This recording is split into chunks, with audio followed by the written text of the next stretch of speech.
Good morning, students.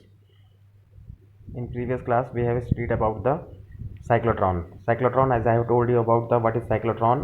It is a type of machine. ये क्या होती है? एक मशीन होती है to accelerate the electrons, to accelerate the particles. Electrons को एक्सीलरेट करने के लिए यूज़ करते हैं. तो मैंने कल ये बताया था. आज मैं इसका वर्किंग प्रिंसिपल समझाऊंगा कैसे. देखिए, ये इस तरीके से कुछ डायग्राम होगा जिसमें करना क्या है. देखो यहाँ पे पहले तो क्या रखा हुआ है, दो. देखो इसमें दो डी शेप का बनता है, ठीक है. इसीलिए इसको 2Ds भी आपके एनसीईआरटी बुक में मेंशन किया हुआ है. तो यहाँ पे क्या किया, एक बार प्लस रखा. देखो पहले तो यहाँ ऊपर साउथ है और नीचे क्या है, नॉर्थ पोल है मैग्नेट का, ठीक है. ये क्या है, साउथ पोल है और ये नॉर्थ पोल है. ये तो दिख रहा होगा साउथ, ये नॉर्थ पोल है. तो इससे नॉर्थ पोल और साउथ पोल से क्या होगा कि it always forms a magnetic field. तो मैग्नेटिक फील्ड कैसे चलती है, north to south, north to south, north to south. ये बात सबको समझ में आ रही होगी, ठीक है. और फिर हमने क्या किया, इसमें हमें क्या करना है, इलेक्ट्रिक फील्ड भी जनरेट करना है. तो हमने देखो ये एक सेटअप बनाया हुआ है और बैटरी भी ऐड की हुई है. HF एक्सीलरेटर है ये, ठीक है. और ये प्लस चार्ज है और ये माइनस चार्ज है. देखो प्लस चार्ज और माइनस चार्ज मिलकर क्या क्रिएट करेंगे, ऑब्वियस सी बात है, ये भी मिलके क्या क्रिएट करेंगे, इलेक्ट्रिक फील्ड क्रिएट करेंगे. अब हमें इसमें किस तरीके से ये वर्क करेगा, देखिए. देखिए चार्ज एक एंटर हुआ, जो मैंने कल जहाँ तक बताया था आपको, ठीक है. चार्ज एक क्या हुआ, एंटर हुआ. अब चार्ज जब एंटर होगा तो ऑब्वियस सी बात है, यहाँ से देखो, यहाँ से चार्ज एंटर किया. सपोज कर लो ये ई इलेक्ट्रॉन यहाँ पे एंटर किया. अब ये चूँकि मैग्नेटिक फील्ड तो अपवर्ड डायरेक्शन में है ना. और ये जो इसको ब्लू से दिखा रहा हूँ, इलेक्ट्रिक फील्ड की डायरेक्शन ये है, ठीक है. प्लस से माइनस होती है electric field direction, always goes from plus two minus. और मैग्नेटिक फील्ड होती है नॉर्थ टू साउथ. तो देखो अब ये इसको क्या करेगा, इस तरफ एक्सीलरेट करेगा. करेगा कि नहीं करेगा, कौन, इलेक्ट्रिक फील्ड. किसको, उसी चार्ज पार्टिकल को, ठीक है. तो फिर इरेज किया. अब देखिए, तो फिर ये आ जाएगा कहाँ पर, ये आएगा माइनस पे आ जाएगा. अब देखो इसके बाद क्या करना है, अब इसके बाद वर्क क्या है. तो ये HF ऑक्सीलरेटर यूज़ किया हुआ है. HF एक्सीलरेटर का ये काम होता है कि ये एक तो AC करंट है. AC करंट क्या होती है, हर साइकिल पर ये क्या होती है, चेंज हो जाती है. तो इसका जो साइन है, जो माइनस है वो प्लस हो जाएगा, जो प्लस है वो माइनस हो जाएगा. मीन्स अगर बात करूँ कि पहले प्लस माइनस था, तो नेक्स्ट साइकिल में क्या हो जाएगा, माइनस और प्लस. अब देखो माइनस और प्लस होते ही ये क्या करेगा, इसका यूज़ क्या है, इसका यूज़ ये है कि इसके साइन पोलैरिटी चेंज हो जाएगी. अभी तक यहाँ पे जो हम लोग प्लस और माइनस देख रहे हैं, अब यहाँ पर प्लस हो जाएगा और इस जगह पर माइनस हो जाएगा. तो अब देखो इस फोर्स के कारण इलेक्ट्रॉन, इस ब्लू से दिखा रहा हूँ, यहाँ पहुँच चुका था. अब चूंकि इलेक्ट्रिक फील्ड डायरेक्शन क्या हो चुकी है, चेंज हो चुकी है. तो फिर से फोर्स इस तरफ एक्सर्ट होना शुरू हो जाएगा. क्यों, प्लस से माइनस ही फील्ड चलती है. तो फिर से इलेक्ट्रॉन क्या करेगा, इधर आएगा. आएगा कि नहीं आएगा, और इधर आएगा तो तुरंत ही इसको कौन सा फोर्स एक्सर्ट करने लगेगा. अब देखो मैं इसको इरेज कर दे रहा हूँ. अब हमारा इलेक्ट्रॉन यहाँ पर पहुँच चुका है, कहाँ पर, यहाँ पर अपवर्ड डायरेक्शन में. अब ये किस फोर्स के इन्फ्लुएंस में आएगा, तो ऑब्वियस सी बात है ये मैग्नेटिक फील्ड के इन्फ्लुएंस में आ जाएगा. तो ये उसको ले जाके कुछ अपवर्ड डायरेक्शन ले जाएगा. तो अब हमारा चार्ज पहुँच गया है यहाँ, ठीक है. इसके बाद जैसे ही यहाँ आया है तो तुमको पता है कि फिर से HF ऑक्सीलेटर क्या करेगा, अपनी पोलैरिटी चेंज करेगा, माइनस को प्लस करेगा, प्लस को माइनस करेगा. तो ये इलेक्ट्रिक फील्ड फिर से इस तरफ आ जाएगी. इलेक्ट्रिक फील्ड इस तरफ एक्सर्ट होगा, इस तरफ एक्सर्ट होगा. तो ऑब्वियस सी बात है कि इलेक्ट्रॉन भी इस तरफ मूव करेगा. इलेक्ट्रॉन इस तरफ मूव करेगा और जैसे ही यहाँ साइकिल पोलैरिटी चेंज हो जाएगी, पोलैरिटी चेंज होगी तो फिर से ये प्लस और माइनस चेंज हो जाएगा. मीन्स बात मेरी समझ में आ गई होगी कि HF oscillator is use to change the polarity at every cycle. एक चक्कर के पश्चात ये उसकी पोलैरिटी को क्या कर रहा है, चेंज कर रहा है. और चेंज करने से हो क्या रहा है कि पहली बार तो इलेक्ट्रिक फील्ड के इन्फ्लुएंस में आता है, दूसरी बार मैग्नेटिक फील्ड के इन्फ्लुएंस में आता है. इस तरीके से वो इलेक्ट्रॉन क्या करना शुरू कर देगा, रोटेट होना स्टार्ट हो जाएगा. कुछ इस तरीके से देखो, आपको समझ में आएगा. पहले यहाँ था, यहाँ गया ऐसे बनाया, फिर यहाँ गया ऐसे बनाया, फिर ऊपर पहुँचा ऐसे बनाया, फिर ऐसे बनाया, ऐसे बनाया. तो देख रहे होगे लगातार इसकी स्पीड और एक्सीलरेट होता जा रहा है. यही काम है साइक्लोट्रॉन का. अब इसकी स्पीड बहुत ज़्यादा, इसकी एक्सीलरेशन इसमें बहुत ज़्यादा हो जाता है. अब ये देखेंगे कितना होता है. देखो हमने पढ़ा हुआ है पहले चैप्टर में, E बराबर F/Q. इलेक्ट्रिक फील्ड क्या होती है, फोर्स पर यूनिट चार्ज. तो F को सब्जेक्ट बनाया, F बराबर Q/E. सबको समझ में आया. F बराबर according to Newton's law second law क्या होता है, F बराबर ma होता है. तो ma बराबर QE हो गया. हुआ कि नहीं हुआ. यहाँ से ए को सब्जेक्ट बनाइए तो ए बराबर क्यू ई अपॉन एम, ये तो बहुत बेसिक सी चीज़ है, ए बराबर क्यू ई अपॉन एम, ये सब ने पढ़ा हुआ है। तो अब देखो हमने पढ़ा था कि m we square upon r centripetal force, just अभी प्रीवियस वीडियो में, कल वाली ही वीडियो में पढ़ा, आप देख लीजिएगा। एफ सेंट्रीपिटल फोर्स, अब केंद्र बल क्या होता है? अब केंद्र बल मैंने बताया था कि अगर किसी रोप में, रस्सी में आप एक स्टोन बांध कर देखो और उसको फिर राउंड राउंड अपने सर के ऊपर क्या करो, राउंड सर्कल में घुमाओ, तो वो जो स्टोन होगा वो ये नहीं समझता कि हम इसको घुमा रहे हैं, उसको क्या लग रहा है फोर्स कि ये रोप हमको घुमा रही, कौन चीज़, रस्सी घुमा रही, तो उसी को बोलते हैं अभिकेंद्र बल, कि वो बल किस तरफ से आ रहा है, केंद्र से आ रहा है, और उस बल का नाम है अभिकेंद्र बल। तो देखिए आर बराबर एफ बराबर M we square by R होता है, तो आर बराबर क्या हो जाएगा, M V upon Q B, M V upon Q B, ये क्यू बी कहाँ से है, ये देखिए F is equal to M we square upon R, अब केंद्र बल होता है, तो आर को हमने ट्रांसफ़र कर दिया, इधर कर दिया, तो एफ इधर आ जाएगा, तो ये देखो अब एफ यहाँ आ जाएगा, तो ये क्या हो जाएगा, R is equal to M we square upon F, ठीक है। और एफ के लिए क्या यूज़ होगा, देखो एफ के लिए कल भी बताया था, एफ बराबर B Q V sine theta, B Q V sine theta, accelerate हो रहा है पार्टिकल, जो कि साइन थीटा 90 डिग्री, तो उसकी वैल्यू होती है 1, तो आ गया क्यू बी, एफ बराबर यहाँ पे क्या पुट कर दिया, क्यू बी। अब देखो आपको ये तो पता ही होगा कि संवेग क्या होता है, मोमेंटम, मोमेंटम क्लास 9th में पढ़ा होगा, पी बराबर क्या होता है, एम इंटू वी, देखो ये एम वी है, इसकी जगह पे हमने क्या पुट कर दिया, पी पुट कर दिया, क्या पुट कर दिया, पी, और देखो पी करने के बाद फिर के बराबर अब क्या आ जाएगा, के बराबर हम जानते हैं kinetic energy, that is equal to half M we square, half M we square के बराबर होती है, तो हाफ एम वी स्क्वायर, ठीक है, क्या किया, वी स्क्वायर, एम से ऊपर भी मल्टीप्लाई किया, एम से नीचे भी मल्टीप्लाई किया, ये मैंने ऊपर भी एम से मल्टीप्लाई किया, नीचे भी, इसको इसलिए किया है, ये देखो, क्योंकि इसको मल्टीप्लाई करने के पीछे ये रीज़न है कि एम से M we square by P बराबर एम वी होता है ना, तो यहाँ पे एक वी स्क्वायर आ रहा है, तो अगर एम स्क्वायर कर देंगे तो ये ऑब्वियस सी बात है पी स्क्वायर हो जाएगा, तो ये पूरी वैल्यू मिला के क्या हो गई, देखो पी स्क्वायर यहाँ पुट कर दिया और नीचे 2m आ गया, यानी काइनेटिक एनर्जी देखो इलेक्ट्रॉन की कितनी आ गई, K is equal to P square upon 2m, simple सा चीज़ है, कुछ भी किया नहीं है, अलग से कुछ भी नहीं किया, ठीक है, पी स्क्वायर अपॉन 2m।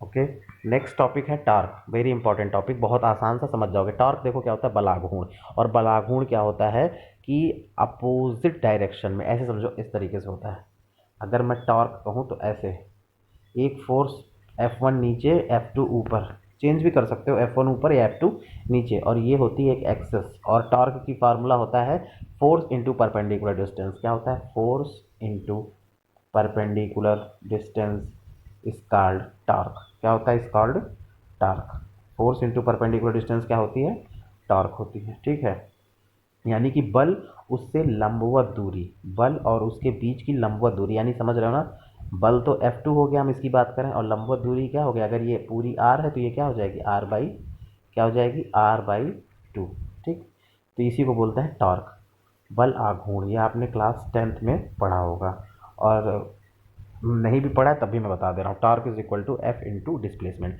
अब देखो इसमें क्या करना है, नॉर्थ और साउथ पोल ले लिया है, इसमें मुझे करना सिर्फ इतना है कि देखो फिर से नॉर्थ टू साउथ क्या होगी, एक मैग्नेटिक फील्ड जनरेट होगा, जो कि कहाँ से कहाँ जाएगा, नॉर्थ टू साउथ, उसके बीच में एक रेक्टेंगुलर कॉइल रख देना है जिसका नाम है ए बी सी और डी, और इसको एक बैटरी से ब्रश के मदद से जोड़ देना है।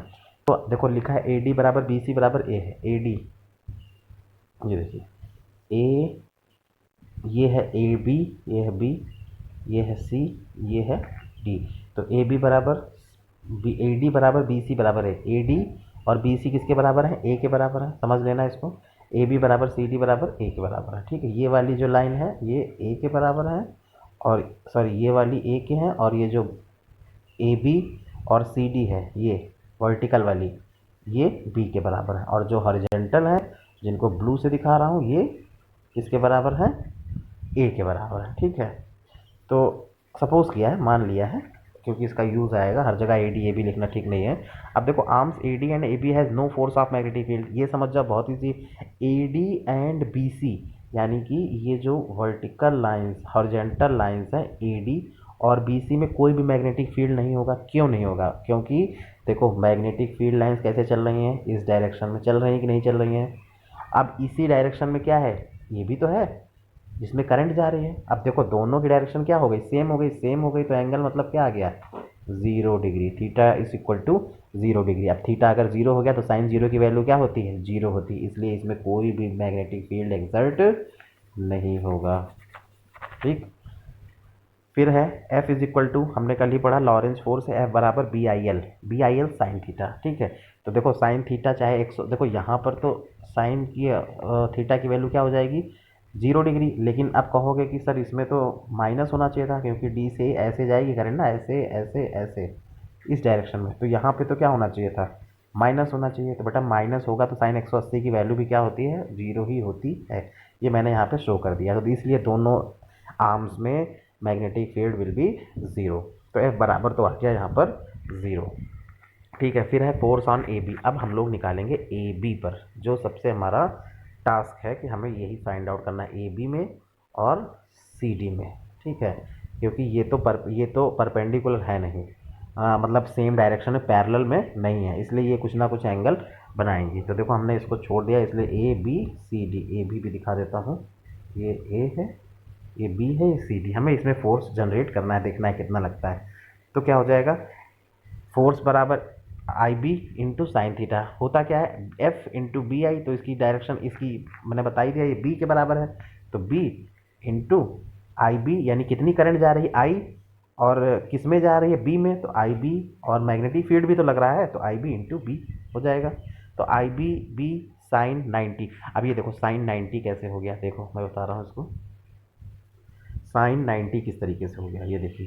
देखो मैग्नेटिक फील्ड इस तरफ है और करंट की डायरेक्शन इस तरफ है। अब इसको अलग बना के दिखा दूँ, तो मैग्नेटिक फील्ड और ये है करंट, तो ये देखो ये 90 डिग्री बन रहा है कि नहीं बन रहा है, ये देखिए ए बी साइड यही तो है, इसको इरेज करता हूँ, ये देखो ये ए बी साइड यही तो है, तो ये करंट इस डायरेक्शन में, करंट इस डायरेक्शन में, इस डायरेक्शन में, और मैग्नेटिक फील्ड इस डायरेक्शन में। ठीक है, तो दोनों के बीच में एंगल क्या हो गया, 90 डिग्री, इसलिए यहाँ पे साइन 90 ले लिया है। ठीक है, साइन 90, तो वैल्यू क्या आ गई, एफ बराबर आई बी बी। अब बात करोगे कि ये नीचे का एरो क्या शो कर रहा है, बेटा वेरी इंपॉर्टेंट है कि ये टॉर्क जनरेट करने के लिए इसका एरो नीचे की तरफ, यानी ये इसमें जो फोर्स ए बी डायरेक्शन, जो आर्म ए बी है, इसमें जो फोर्स किस तरफ लग रहा है, डाउनवर्ड डायरेक्शन। कैसे जानते हैं हम लोग इसको, फ्लेमिंग के लेफ्ट हैंड रूल से जानते हैं। ठीक है, लेफ्ट हैंड रूल से, लेफ्ट हैंड रूल क्या कहता है, ऐसे याद कर लो, ये है, तो अगर ये थंब है तो ये डायरेक्शन जो पहली वाली होगी मैग्नेटिक फील्ड, याद रखना एफ एम, याद कर लो F M, F M, F M सुनते हो ना, एफ एम। और दूसरी जो उंगली होगी, जो नेक्स्ट फिंगर होगी, वो क्या है, करंट डायरेक्शन। अब इसी पे पुट करके देख लो, सबको आसानी से समझ में आ जाएगा। तो देखोगे तो इस डायरेक्शन में तो हमने इसको पुट कर दिया है, ये जिस तरफ नॉर्थ टू साउथ चल रहा है वो इस मैग्नेटिक फील्ड डायरेक्शन शो कर रही है, north to south magnetic field direction ये वाली फिंगर शो कर रही है। ठीक है, और जो फोर्स, जो करंट जा रही है, देखो करंट तो इस तरफ जा रही है, और तो इस फिंगर को हमें ऐसे रखना पड़ेगा, ये वाली फिंगर जो है इसको इसके पैरेलल रखना पड़ेगा, तो ऑटोमेटिक है कि ये फोर्स क्या हो जाएगा, ये थंब जो है डाउनवर्ड चला जाएगा। आप रख के देखोगे, प्रैक्टिकली करके देखोगे, इमेजिन करके देखोगे, ईजिली आ जाएगा। तो इसलिए फोर्स किस तरफ लग रहा है, नीचे लग रहा है। मेरी बात सबको समझ में आ गई होगी। उसी तरीके से सी डी पे निकालोगे, तो देखो सी डी में इस बार जस्ट अपोजिट करना पड़ेगा, तो एक बार फोर्स नीचे आएगा और एक बार फोर्स अपवर्ड जाएगा। देखो फोर्स नीचे और अपवर्ड, अभी मैंने बताया टॉर्क के लिए ये कंडीशन होना इम्पॉर्टेंट है। ठीक है, तो अब देखो इसमें क्या हो जाएगा, एफ बराबर आई बी बी। अब सी डी पे निकालोगे तो आई बी बी साइन 90, बाकी सारी चीज़ सेम रहेंगी, केवल फोर्स डायरेक्शन ऊपर आ जाएगी। ठीक है, ऊपर आ गई। ये फिर से मैं बता दे रहा हूँ एक बार, इसको ऐसे करके देखना, ये थंब है, ये फोर फिंगर है, और ये आपके साइड की फिंगर, मिडिल फिंगर है। ठीक है, तो इसको इस तरीके से प्लेस करते हैं कि ये एफ एम याद कर लो, क्या कभी यह भूलोगे नहीं, एफ एम। तो ये फोर्स की डायरेक्शन है और ये पहली वाली फिंगर मैग्नेटिक फील्ड डायरेक्शन है, और ये करंट डायरेक्शन आई की। तो इस तरीके से प्लेस कर लो, इजीली समझ में आ जाएगा, कभी भी आप भूलोगे नहीं। तो अब उसमें क्या हो गया, साइन 90 उसमें भी हो गया, बस फोर्स डायरेक्शन क्या हो गई, अपवर्ड हो गई। अब देखो तो टोटल टॉर्क निकालना है, नेट टॉर्क, तो वो क्या हो जाएगा, tau one plus tau two. अब देखो एक की डायरेक्शन डाउनवर्ड है तो उसको माइनस ले लिया, माइनस एफ वन। मैंने बताया परपेंडिकुलर डिस्टेंस, ये देखिए परपेंडिकुलर डिस्टेंस, अगर मैं इसकी बात करूँ कि ये फोर्स एफ वन लग रहा है, ये F1 है और ये F2 है, तो ये फोर्स परपेंडिकुलर डिस्टेंस क्या होगी, यही तो होगी, तो ये कितनी है, ये पूरी टोटल ए है, तो ये कितनी हो जाएगी a/2, ये भी कितनी हो जाएगी a/2। तो फोर्स इंटू परपेंडिकुलर डिस्टेंस यानी F1 इंटू a/2, देखो लिखा है F1 into a/2, F2 into a/2। Minus क्यों लिया है, क्योंकि एक फोर्स नीचे की तरफ है और एक फोर्स ऊपर की तरफ है, ठीक है। तो ये हो गया। अब टोटल सॉल्व करने पे आया एफ, देखो फोर्स की मैग्नीट्यूड तो सेम है, तो सॉल्व करके क्या आ जाएगा 2F1 इंटू परपेंडिकुलर डिस्टेंस। तो आई वैल्यू पुट कर दिया F1 की, I BB a/2 plus I BB a/2, वो वाला माइनस में है, तो आई यानी टोटल वैल्यू क्या आ गई 2I BB a/2। 2 से 2 क्या हो जाएगा, कैंसिल आउट हो जाएगा, 2 से 2 क्या हो जाएगा, कैंसिल आउट। देखो माइनस और प्लस मिलके काट मत देना, इसलिए मत काटना क्योंकि वहाँ पे फोर्स केवल डायरेक्शन, माइनस केवल डायरेक्शन शो कर रहा है, माइनस केवल डायरेक्शन शो कर रहा है, नहीं तो उठा करके पूरा जीरो कर दोगे तो फिर तो वो रोटेट ही नहीं करेगा, टॉर्क ही नहीं जनरेट होगा, ठीक है। वो माइनस साइन केवल शो कर रहा है कि एक फोर्स नीचे की तरफ, एक फोर्स ऊपर की तरफ, किसी को भी आप ऊपर नीचे कर सकते हो, चाहो तो सीधी साइड को ले लो, चाहो तो ए बी साइड को ले लो, ठीक है। तो टॉर्क बराबर आ गया IA/B। आई क्या है, करंट है, ए क्या है, एरिया है, बी क्या है, मैग्नेटिक फील्ड है। अब जरूरी नहीं कि हर बार हम ऐसे ही रॉड को रखेंगे, करंट डायरेक्शन मैग्नेटिक फील्ड के परपेंडिकुलर रखेंगे, हो सकता है इट में भी मेक सम एंगल। ऐसे देखो, ये इस बार मैंने क्या बनाया है, ये देखिए मैग्नेटिक फील्ड लाइंस, ये है पी से दिखा रहा हूँ, मतलब मैग्नेटिक फील्ड लाइंस। और अभी तक तो हमने इसको ऐसे रखा था, लेकिन इसमें ऐसे न रख करके हम लोग कैसे पुट कर रहे हैं, इस तरीके से प्लेस कर रहे हैं। तो ये एंगल है थीटा और ये पूरा एंगल है 90 डिग्री, तो ये एंगल कितना बचा 90 माइनस थीटा।